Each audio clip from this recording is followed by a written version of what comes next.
Hello అండి. ఈరోజు recipe మామిడికాయ పప్పు. దీనికి కావాల్సింది మామిడికాయ, కందిపప్పు. ఫస్ట్ మనం కందిపప్పుని వాష్ చేసుకొని ఒక 20 నిమిషాల పాటు నానబెట్టుకోవాలి. నానబెట్టుకోకపోయినా పర్వాలేదు. ఇప్పుడు అందులో మామిడికాయ ముక్కలు, కాస్త పసుపు, నూనె యాడ్ చేసుకోవాలండి. నూనె యాడ్ చేయడం వల్ల అది పొంగకుండా ఉంటుంది. ఒక 3 విజిల్స్ ఇప్పించాలి.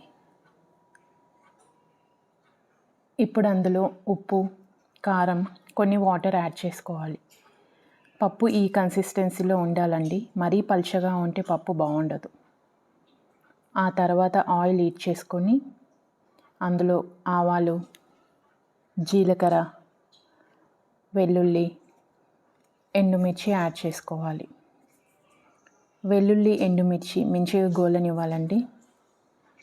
ఇప్పుడు కరివేపాకు యాడ్ చేసుకొని పప్పును తాలింపులో వేసుకోవాలి. పప్పు ఒక 2 మినిట్స్ పాటు కుక్ చేసుకోవాలండి. మనం ఇక్కడ మామిడికాయను పుల్లదనాన్ని బట్టి తీసుకోవాలి. ఎక్కువ తీసుకున్న పప్పు టేస్ట్ బాగుండదు.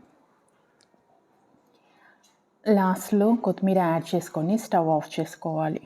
వేడి వేడి అన్నంలోకి నెయ్యి వేసుకొని మామిడికాయ పప్పు తింటే చాలా బాగుంటుంది.